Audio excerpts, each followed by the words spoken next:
Alright, Hatchet Gaming here, and now it's time for another Division video. Today's video is going to be a recap of the state of the game from Thursday. I apologize for it being late, but I was having issues uploading the video itself of state of the game.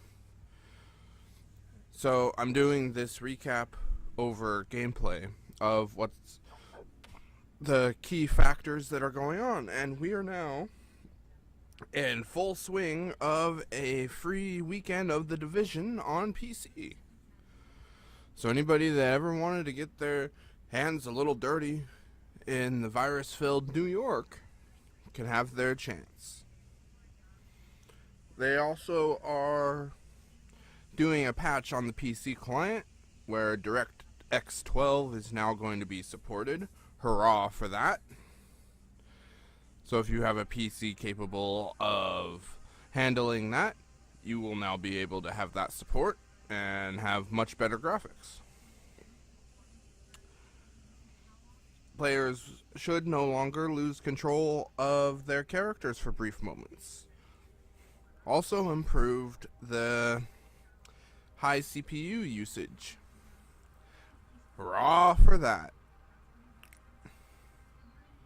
And they did some improvements to the audio positioning and addressed rare cases where full screen mode wasn't working and where the Xbox controller wasn't working on PC. And the free weekend runs through Sunday, December 18th until 9 p.m. GMT, which is Sweden time, so 9 p.m. from there to me, I believe, is about noon on Pacific time. Don't quote me on that. Don't have any type of conversion in my head or in front of me. I'm just judging based on what time the state of the game is for them, which is usually 5 p.m. and adding 4 hours because it's 8 a.m. for me. But I may be wrong. Next topic. They had on state of the game two of the developers, well, a developer and two people that are particularly involved in the next patch from Red Storm on state of the game.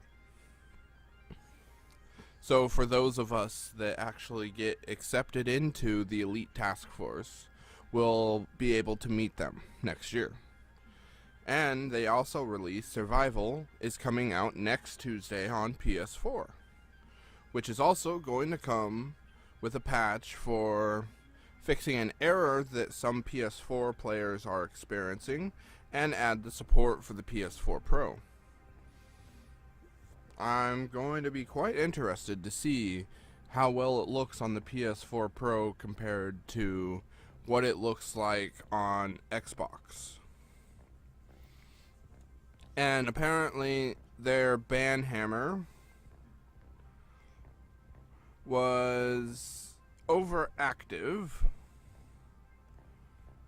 and they had a huge wave go out that banned even well-known players such as SkillUp, plus others I don't think that had no reason to have been banned. And if you had any issues with that, they talked about going to Ubisoft support and they will rectify that if it was not valid, which is great for those particular players that got the notice, especially if it wasn't deserved. Alright, so that's all. That will pretty well covers everything that happened within the state of the game. The guests they had from Red Storm were Terry Spicer, which is a creative director, and Keith Evans, a lead game designer. And they're primarily focused on PvP, which is awesome. And they have, let's see, I'm looking to see if there is anything else that I may have missed on the recap of state of the game.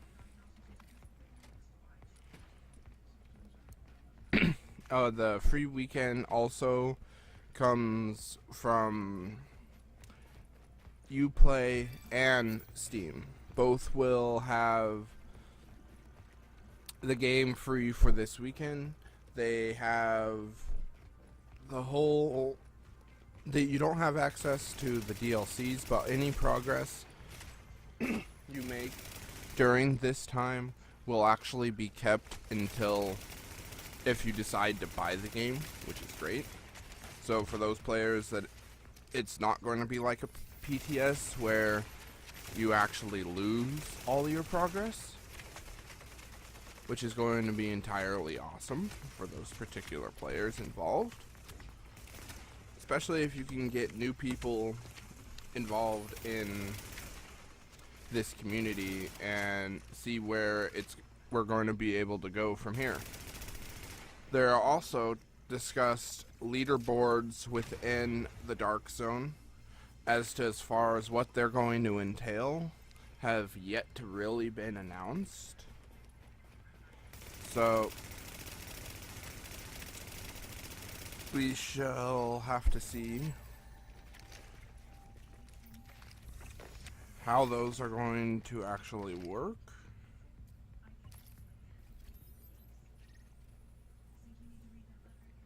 But I think it might actually end up being an excellent addition to the Dark Zone, because you're going to get rewards from it.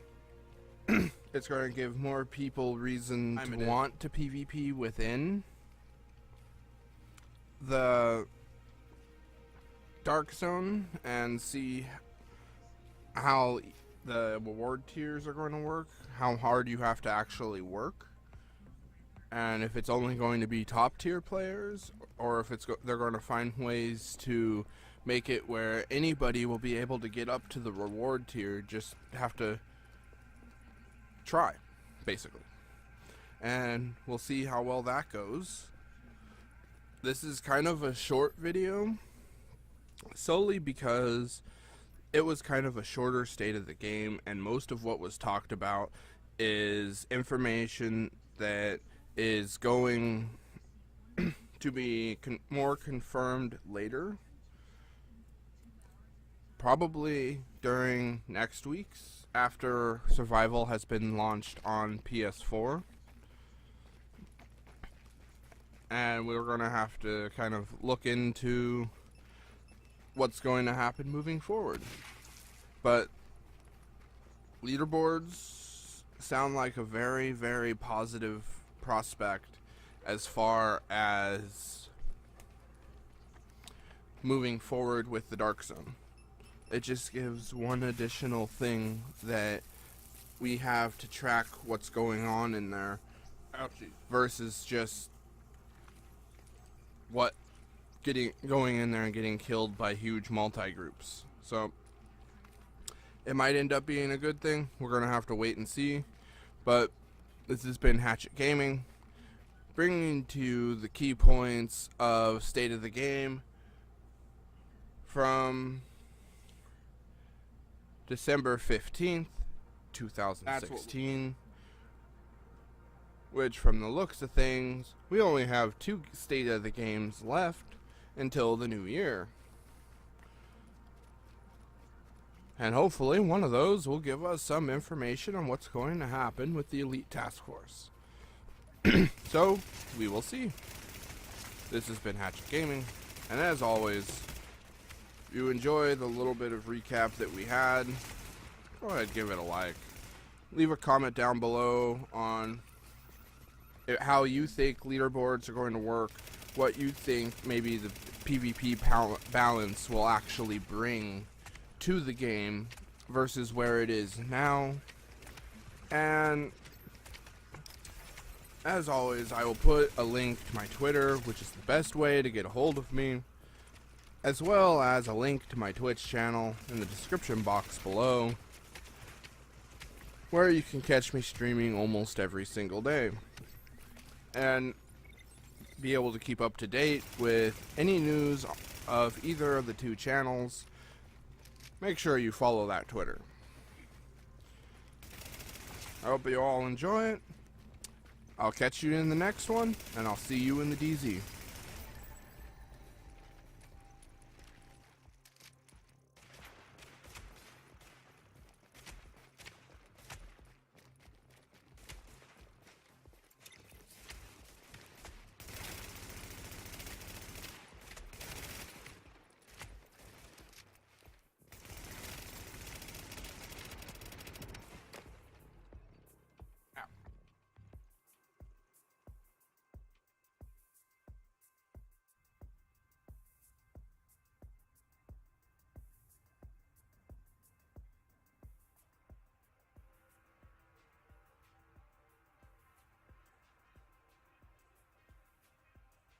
I can't our pistols that much